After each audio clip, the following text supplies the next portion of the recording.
Marcus Chen stepped off the transport shuttle and into the grand hall of Nexus 7. The space station was massive, bigger than any human city. Crystal walls stretched up so high he could barely see the ceiling. Lights danced through the air like living things. Everything here was designed to make visitors feel small. He adjusted his simple blue diplomatic uniform and checked his data pad. The Galactic Council's annual military assessment summit brought together the most powerful species in known space. For humans, this was only their third time attending. They had been part of the galactic community for 50 years now. But that was nothing compared to the thousands of years other species had been working together. Marcus walked through the hall, following signs written in 12 different languages. Beings of all shapes and sizes moved around him. The tall, crystal-like Vorthak clicked and chimed as they spoke to each other. Their bodies looked like living diamonds, beautiful but cold. The Zilani moved in perfect groups, their insect-like forms all thinking as one mind. The Keth floated above the ground, their metal bodies humming with advanced technology. None of them paid attention to Marcus. He found the registration desk. Staffed by a Vorthak whose crystal body sparkled with authority markings, the being looked down at Marcus with what might have been amusement. Name and species, the Vorthak said in perfect universal standard. Marcus Chen, human diplomatic attaché from Earth's Colonial Defense Force. The crystal being's body flickered different colors as it processed this information. Ah yes, the humans. You're assigned to observation duties. Level 7, Section C. Your quarters are in the visitor's wing. Marcus frowned. Observation duties? My orders said I was here as a military advisor. There has been a change. The Vorthak's voice carried no emotion. The Council has decided that newer species should observe before they participate fully. Before Marcus could respond, a group of Keth approached the desk. The Vorthak immediately straightened and began speaking in respectful tones. Marcus was clearly dismissed. He found his way to level 7, which turned out to be much smaller and less impressive than the main floors. The walls here were plain metal instead of crystal. The lighting was basic and cold. Section C was even worse, filled with small rooms and narrow hallways. His quarters were tiny, barely larger than a closet on a human ship. A simple bed, a desk, and a small window that looked out at empty space. Marcus set down his bag and tried not to feel insulted. A soft chime announced someone at his door. Marcus opened it to find a young Zilani, one of the few he had ever seen alone. The insect-like being was smaller than most of its kind, with green and gold markings on its shell. You are the human Marcus Chen, it said. It was not a question, yes, and you are? I am called Zix9. I am also assigned to observation duties. The Zilani's voice was flat, but Marcus sensed unhappiness. The collective believes I need more experience before I can speak for our military. Marcus smiled. So we're both being benched. Benched? Set aside. Not allowed to really participate. Zix9's antennae twitched. Yes, benched. Perhaps we should observe together. It might be less benching. Over the next 2 days, Marcus learned just how little the other species thought of humanity. During the formal presentations, human military tactics were described as crude but occasionally effective.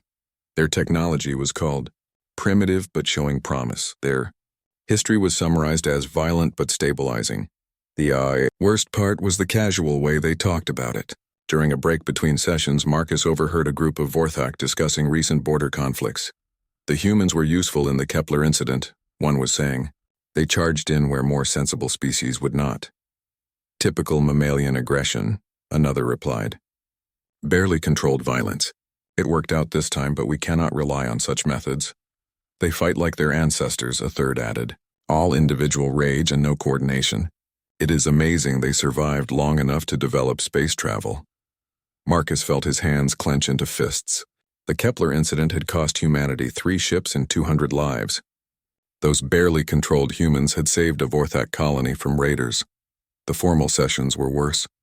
When human military doctrine was discussed, it was always with barely hidden amusement. The Vorthak preferred careful planning and overwhelming force.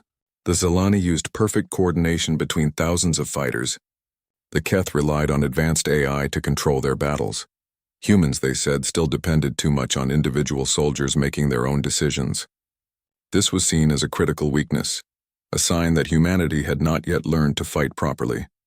On the 3rd day, Ambassador Keth Prime of the Vorthak gave a presentation about evolutionary military development.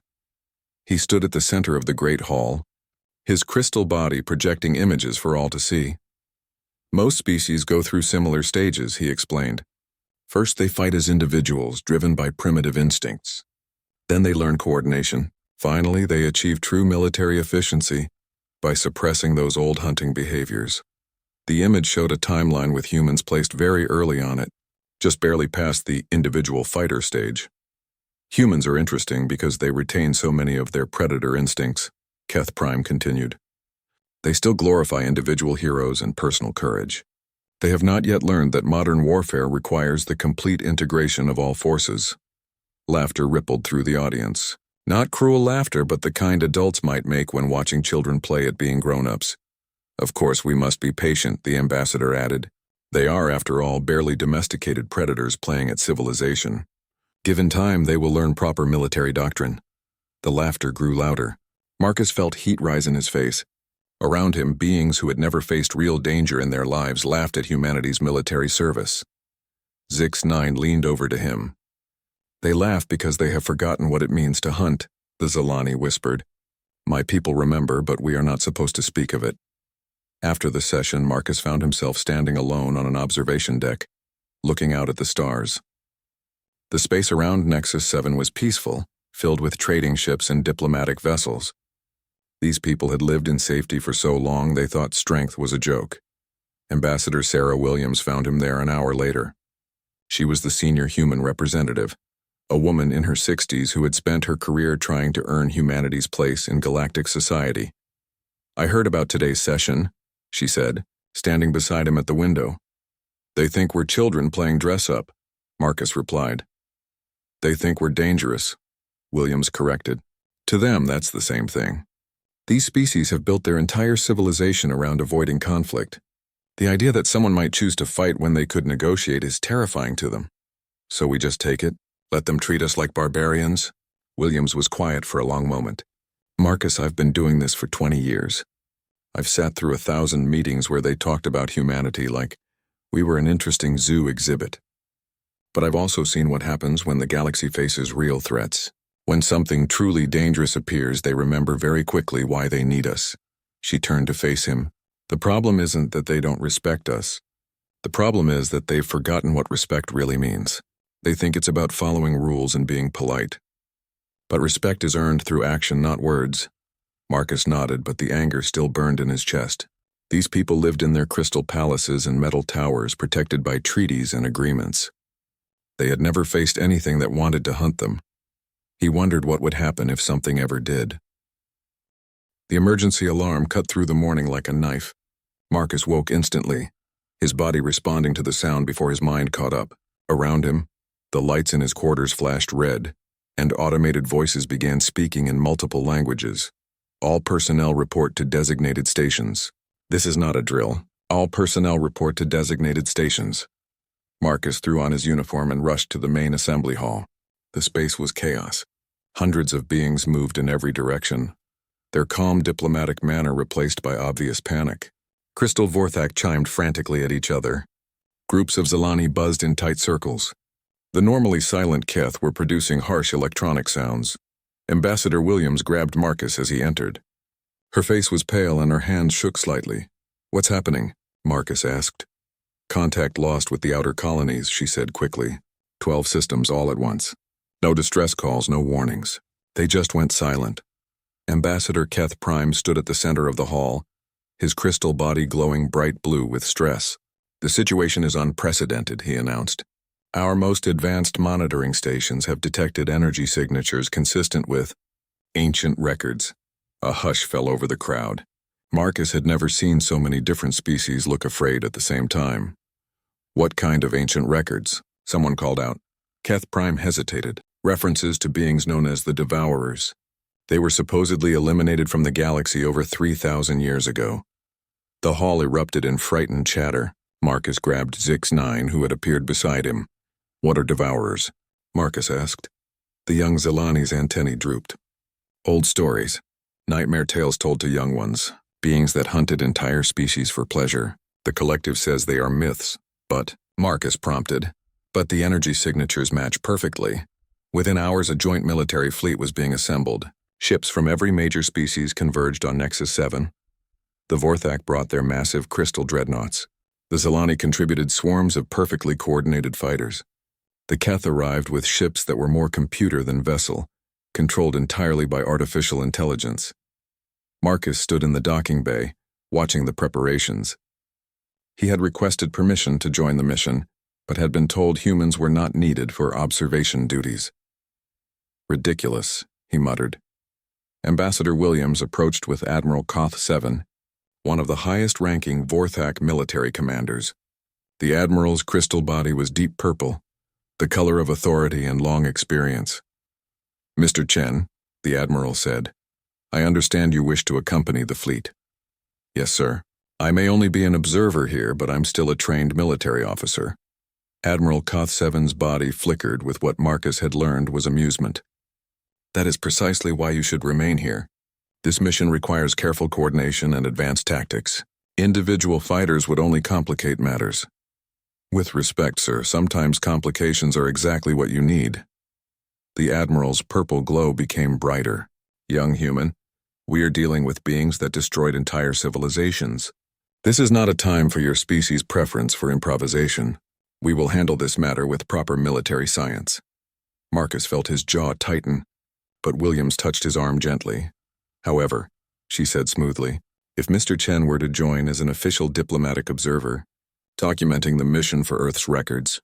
Admiral Koth 7 considered this. "Observer status only, no interference with fleet operations." "Understood," Marcus said quickly. 6 hours later, Marcus found himself aboard the flagship of the joint fleet, a massive Vorthak vessel called the Crystal Harmony. The ship was beautiful, its walls made of the same living crystal as its crew. Everything was perfectly organized, from the crew quarters to the weapon systems. Marcus was given a small cabin near the observation deck and told to stay out of the way. He spent the journey to the outer colonies studying the fleet's tactical plans. Everything was based on overwhelming force and careful coordination. The Vorthak would engage with long-range weapons. The Zilani would swarm any enemies that got close. The Keth would provide electronic warfare support. It was a perfect plan, assuming their enemies fought like civilized beings. The first sign something was wrong came when they reached the outer colonies. The planets were still there, but they were completely silent. No radio signals, no ship traffic, no lights on the night sides. Massive cities that should have housed millions of beings were dark and empty. Preliminary scans show no life signs, reported Commander Zeth 9, the Vorthak officer running the sensor station. No evidence of weapons damage. No signs of struggle. Admiral Koth 7 studied the data. Perhaps they evacuated. "Where?" asked Captain Yil Alpha of the Zilani contingent.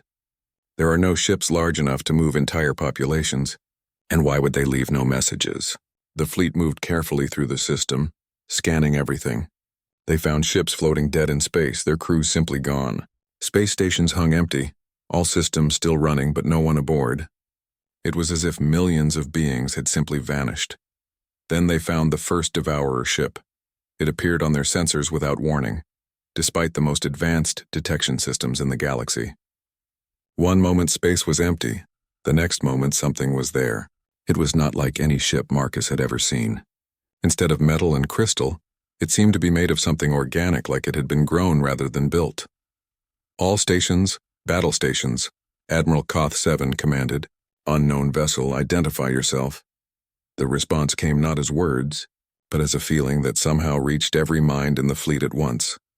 Hunger, anticipation, the joy of finding new prey. "Open fire," the Admiral ordered. The fleet's weapons lit up space. Energy beams that could crack planets struck the Devourer ship. Missiles that could destroy asteroids exploded against its hull. The combined firepower of 3 species' most advanced warships focused on a single target. When the light faded, the Devourer ship was unchanged. Worse, it was closer. "How did it move?" Commander Zeth 9 asked, his crystal body flickering with confusion. "Our sensors show no engine signatures, no propulsion systems." The Devourer ship moved again, this time appearing directly beside one of the Zilani fighters. The smaller ship simply disappeared, not destroyed but absorbed somehow into the larger vessel. All ships, evasive maneuvers, Admiral Koth-7 commanded. But the Devourers had more ships. They appeared throughout the fleet formation, moving like living things rather than machines. The careful battle plans fell apart as perfect coordination became impossible when the enemy refused to follow any predictable pattern. Marcus watched from the observation deck as ship after ship was taken. Not destroyed, but captured.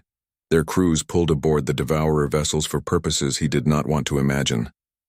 "Admiral," he said into his communicator, "request permission to join the tactical planning." "Denied. Remain at your station." "Sir, with respect, your current tactics aren't working. We simply need more coordination. All ships form up on the flagship. Concentrate fire on the nearest hostile." But the Devourers were not fighting like any enemy the Galactic fleet had faced before.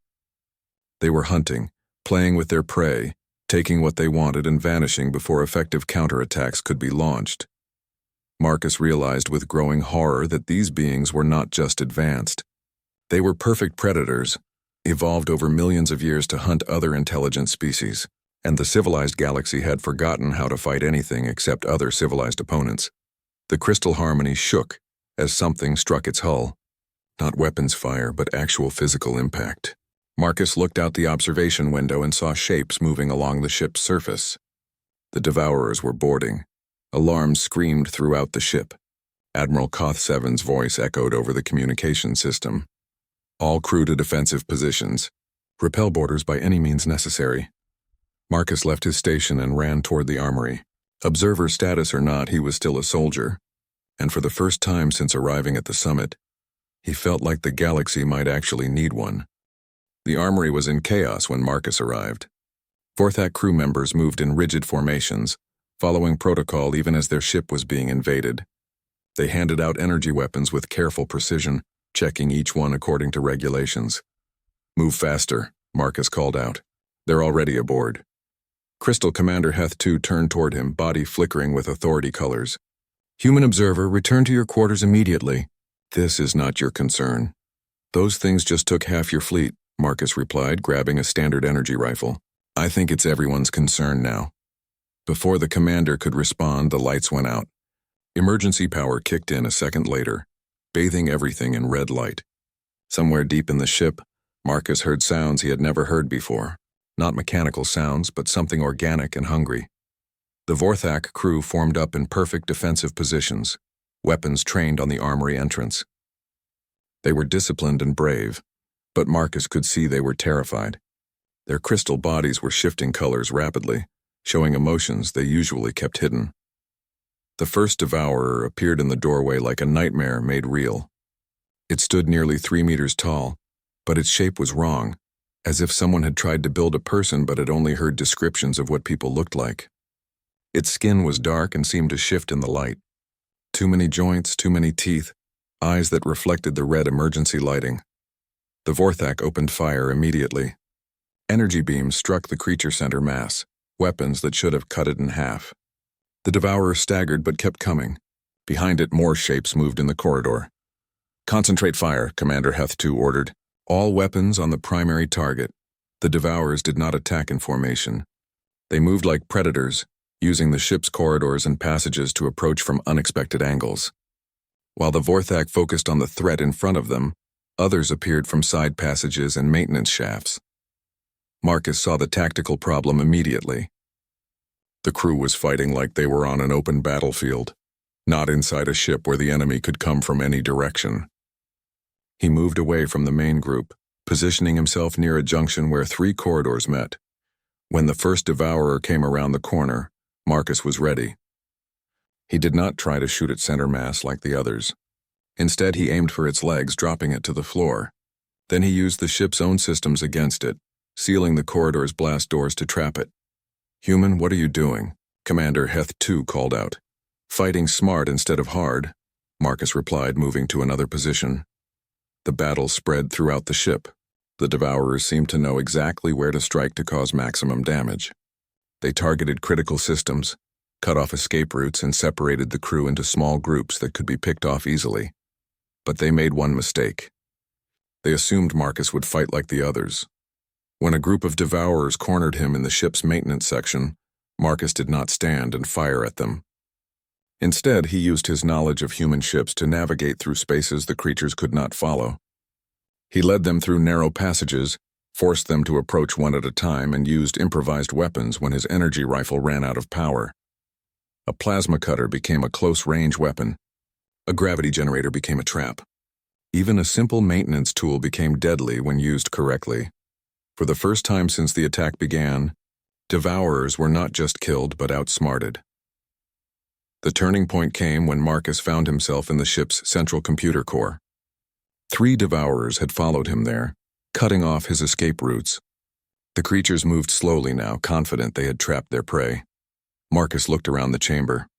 Banks of crystal computers lined the walls, processing the millions of calculations needed to run a ship this size. Everything was connected, everything was networked. Including the life support systems, he began typing commands into the nearest terminal. "Fascinating," one of the Devourers said. Marcus spun around, shocked to hear it speak in perfect universal standard. "The small predator uses tools. You can talk?" "We can do many things," the creature replied. "We have learned your languages, studied your tactics, watched your civilizations grow soft and weak. You interest us, human. You fight differently than the others. I fight to win." The Devourer made a sound that might have been laughter. "Yes, you do not follow their rules. You do not limit yourself to their approved methods. You hunt as we hunt." Marcus finished his work at the computer terminal. "Maybe, but I'm not like you." "Perhaps not yet." The life support system shut down in every section of the ship except the computer core. Emergency seals activated, trapping the Devourers throughout the vessel in chambers with no air. The creatures in the core with Marcus were unaffected, but their companions elsewhere began to suffocate. "Clever," the lead Devourer admitted. "You turned our own hunting ground against us." "Human military doctrine," Marcus said. "Use whatever works." The creatures retreated then, not because they were beaten, but because they had learned what they came to learn. They moved through the ship like ghosts, collecting their surviving members and departing as suddenly as they had arrived. Marcus made his way back to the bridge, where he found Admiral Koth 7 and the surviving crew trying to understand what had just happened. "Report," the Admiral ordered when he saw Marcus. "They weren't trying to destroy the ship," Marcus said. "They were testing us. Testing how we fight, how we think. Testing us for what?" Marcus looked out at the stars where the remaining fleet ships were regrouping. More than half their vessels were gone, taken by beings who seemed to treat warfare as a game. "I think they were looking for something specific," he said, "and I think they found it."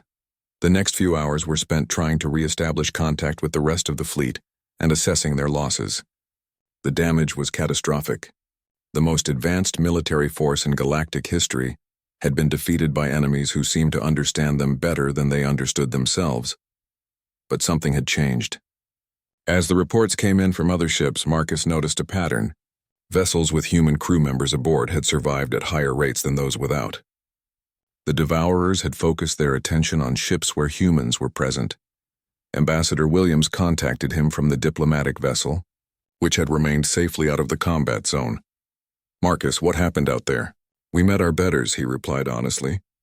"These things are not just advanced, Ambassador. They are evolution perfected. Everything we think we know about warfare is useless against them." "Then how did you survive?" Marcus considered this. "I stopped fighting like a civilized person and started fighting like what I am." "Which is?" "A predator that learned to use tools." In the following days, as the fleet limped back toward civilized space, Marcus found himself summoned to meetings he had never been invited to before. The same commanders who had dismissed him as an observer now wanted to understand how he had survived encounters that had killed their best soldiers. The galaxy's military doctrine was built around the assumption that their enemies would be rational, organized, and predictable. The Devourers were none of these things. They fought with the pure instinct of perfect hunters. And the civilized species had no counter for that, except for humans, who had never completely lost their own hunting instincts. Marcus realized that everything the other species had mocked about humanity, their primitive aggression and individual initiative, might be exactly what the galaxy needed to survive. The question was whether anyone would listen to a barely domesticated predator when the real predators came calling. The news spread through the fleet faster than official communications. Human crew members were being specifically targeted by the Devourers, not killed but hunted, taken alive when possible, studied, tested. Marcus stood in the Crystal Harmony's conference room surrounded by military commanders from 3 species. The holographic display showed the current positions of all remaining fleet vessels. Red markers indicated ships that had gone silent. The pattern was clear and terrifying. "They are tracking the human, Marcus Chen," Admiral Koth 7 said, his crystal body flickering with stress colors. "Every ship he has been aboard has been attacked within hours." Captain Yil Alpha of the Zalani leaned forward, her insectoid features sharp with concern. "The collective has analyzed all available data. The Devourers are not randomly hunting. They are following a specific scent trail." "A scent trail?" Marcus asked. "Biochemical markers," explained Commander Preck's unit of the Keth, its mechanical voice flat and emotionless. "The Devourers communicate partially through chemical signals. They have marked you as what they term a worthy hunt." Marcus felt ice form in his stomach. "Meaning what exactly?" Admiral Koth 7's body went dark purple. "According to the ancient records we have managed to decode, a worthy hunt is a being the Devourers consider interesting. A challenge. Something worth preserving and testing rather than simply consuming." "They want to study me?" "They want to hunt you," Captain Yil Alpha corrected. "To test themselves against prey that can fight back effectively. In their culture, this appears to be the highest honor they can give." Marcus looked around the room at faces that had once dismissed him as barely civilized. Now those same beings were afraid of what his presence might bring down on them. "So what's the plan?" he asked. "Lock me in a cell until this is over?" "That would be the logical approach," Commander Preck's unit agreed. "Remove the target from the operational area." "Absolutely not," Marcus said firmly. "These things have taken how many of our people? They are not going to stop hunting just because I am not available. They will find new targets, new challenges. But you are the one they want," Admiral Koth 7 pointed out. "Exactly, which means I am the one with the best chance of understanding them." Over the next 3 days, Marcus was transferred between ships, trying to stay ahead of the Devourer hunting parties, while the fleet's scientists worked to decode more of the ancient records. Each time the Devourers found him, they struck with surgical precision, taking what they wanted and leaving destruction behind. But Marcus was learning too. The Devourers did not fight like any military force he had studied. They fought like Earth's ancient pack hunters, using coordination and intelligence but driven by instinct rather than doctrine. They would stalk their prey across vast distances, wearing them down psychologically before moving in for the kill. More importantly, they were teaching him to fight the same way. During the attack on the Zalani vessel Sharp Harmony, Marcus found himself face to face with the same Devourer that had spoken to him before. The creature moved through the ship's corridors like it owned them, appearing and vanishing at will. "You are learning," it said when it cornered Marcus in the ship's armory. "Good. Proper prey should be able to adapt." "I am not prey," Marcus replied, checking his weapon's charge. "All things are prey to something else. The question is whether you will be worthy prey or merely another meal." This time, Marcus did not wait for the creature to attack. He had studied its movements, learned its patterns. When it moved to the left, he was already moving right. When it anticipated his retreat, he advanced instead. The fight was not about superior weapons or technology. It was about understanding the enemy's mind, predicting its actions, becoming a better hunter than the thing hunting you. Marcus won, but barely. The Devourer lay dying on the armory floor, but it made that strange laughing sound again. "Yes," it whispered, "you begin to understand. You fight not with the mind of civilization, but with the heart of the hunt.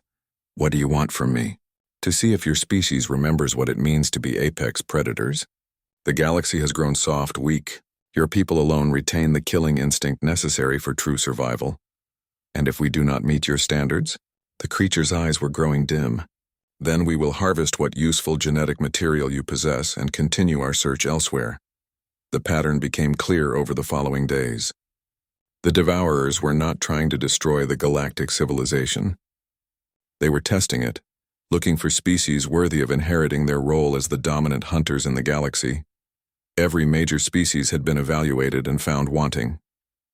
The Vorthak had advanced technology but fought with rigid tactics that could be predicted and countered. The Zalani had perfect coordination, but could not adapt when their hive mind was disrupted.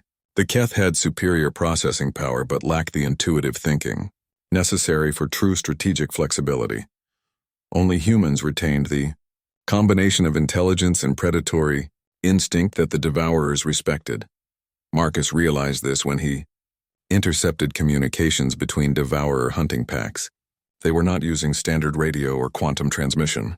Instead, they communicated through a combination of biochemical markers and subsonic sounds that reminded him of whale songs. "They are calling me by name," he told the assembled commanders during an emergency meeting. "Not Marcus Chen, but something that translates roughly as Young Hunter of the Third Moon. They have given me a title." "A title for what?" Admiral Koth 7 asked. "For proving that humanity still knows how to hunt."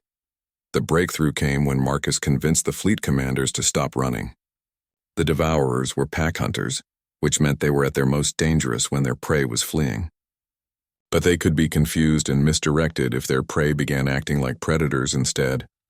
"We stop trying to fight them like a military force," Marcus explained. "We start hunting them like they are hunting us." "Impossible," Commander Preck's unit stated.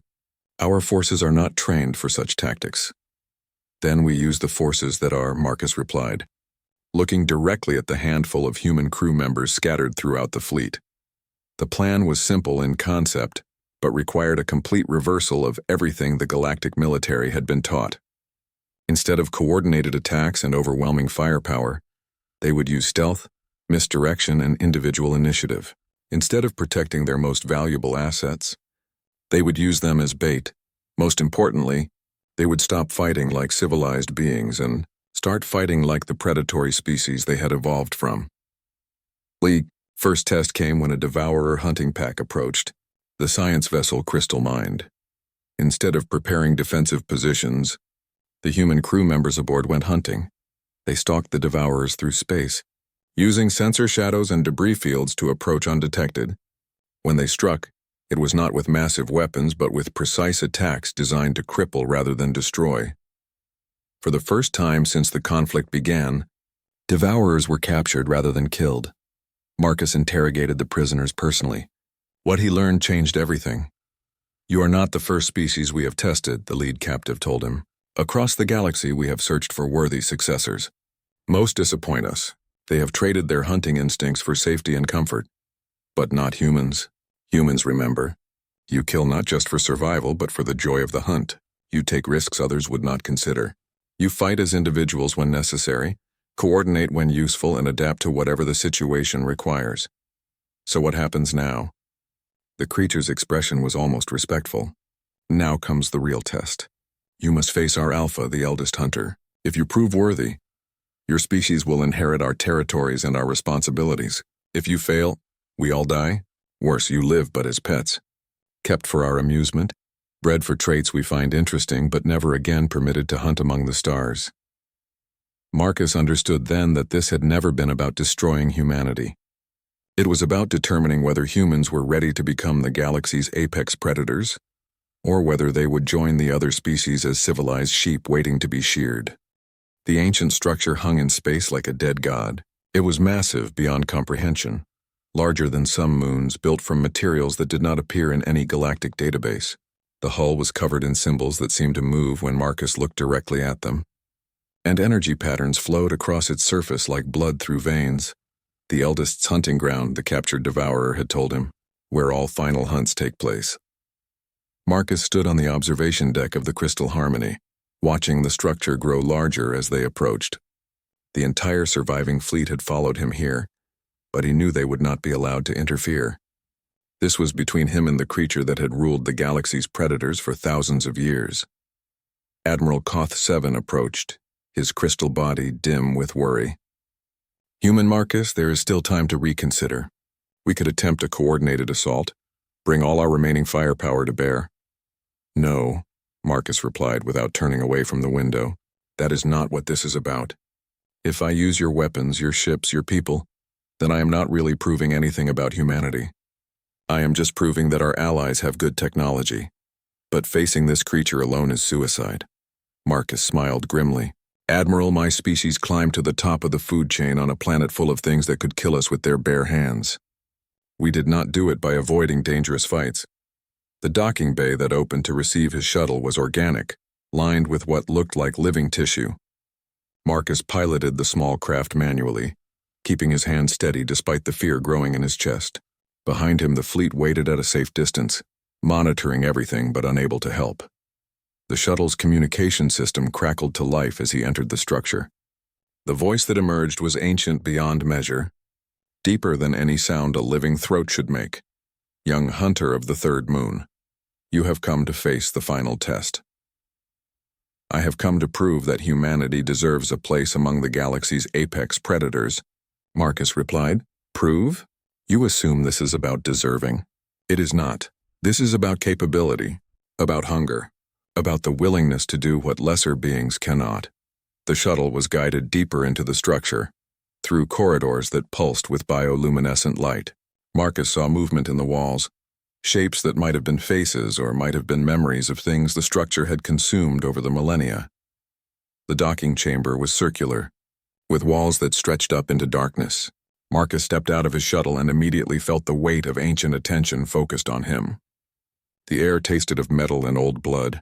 I am the Alpha, a voice said from everywhere and nowhere. I have hunted for 10,000 of your years.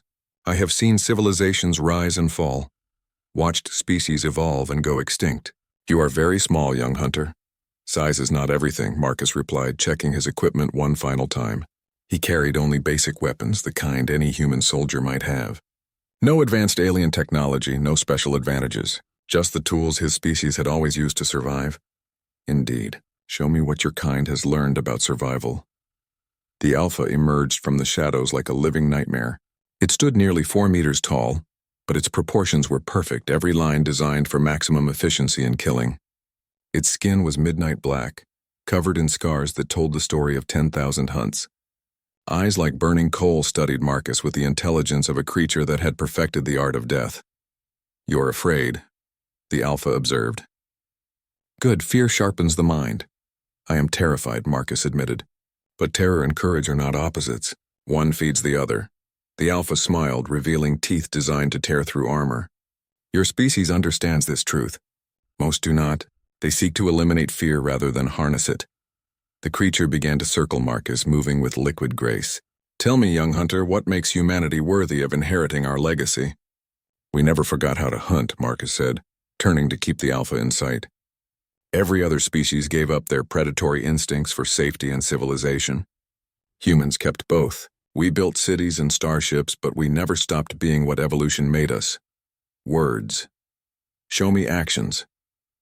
The Alpha struck without warning, moving faster than Marcus had thought possible.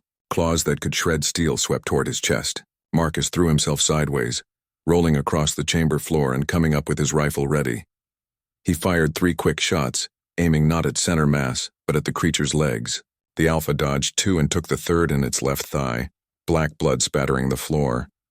You do not aim to kill immediately, the Alpha noted with approval. You seek to disable to gain advantage, intelligent. The hunt began in earnest then.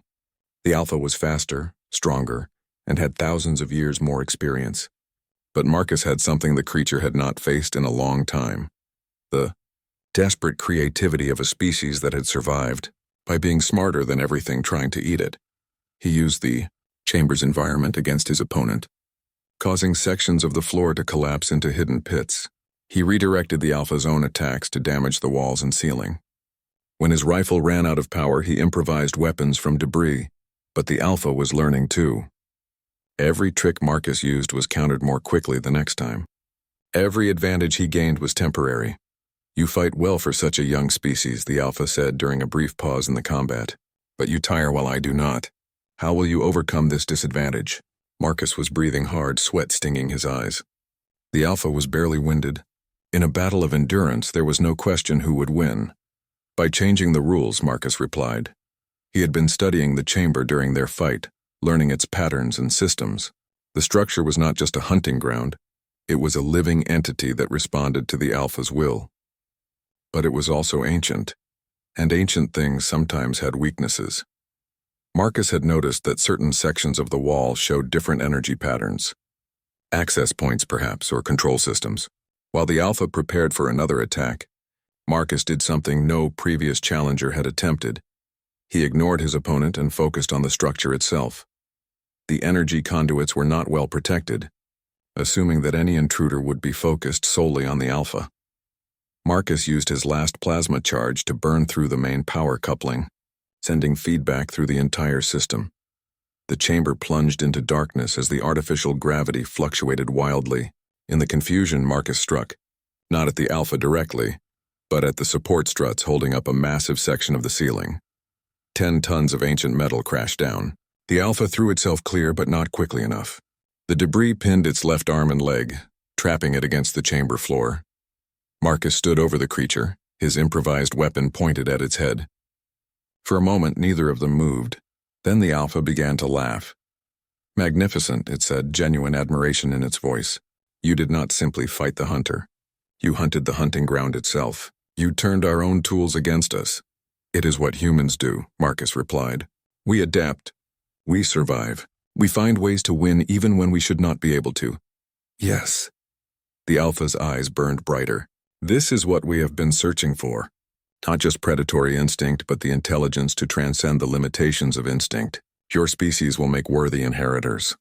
The creature reached into its chest with its free hand and withdrew something that pulsed with its own light. A crystal of some kind, but alive in a way that made Marcus's skin crawl. "This is the heart of the hunt," the alpha said. "It contains the knowledge and authority of our kind. With it, humanity will inherit our territories, our responsibilities, and our power. The galaxy will look to you as its apex predators." Marcus took the crystal carefully. It was warm to the touch and seemed to whisper directly into his mind with voices of creatures long dead. "What responsibilities?" he asked. "To maintain the balance. To prevent any single species from growing too powerful or too weak. To ensure that intelligence and strength are rewarded, while complacency and weakness are culled. To be the wolves that keep the deer herds healthy. And if we refuse?" The alpha smiled again. "You will not refuse. It is your nature to hunt. Just as it is your nature to protect those weaker than yourselves. You will take this burden because you are the only species strong enough to bear it." The creature closed its eyes. "I have hunted for 10 millennia. I am tired, young hunter. Your species is young and hungry. The galaxy needs that hunger. What happens to your people? We will fade as we always intended. Our purpose was to find our successors, not to rule forever. Some of us will remain as advisors and teachers, but the act of hunting will fall to humanity." Marcus felt the weight of what was being offered. Not just power, but responsibility for the entire galaxy's future, the role of ultimate predator, the species that others would both fear and depend upon. "How do I know we are ready for this?" "Because you asked that question," the alpha replied. "A species that did not doubt its readiness would not be worthy of the role." When Marcus returned to the fleet, everything had changed. The captured devourers were already departing, their ships vanishing into deep space as mysteriously as they had arrived. The ancient structure was powering down, its purpose fulfilled. Admiral Koth 7 met him in the docking bay, along with the other surviving commanders. Their expressions were unreadable,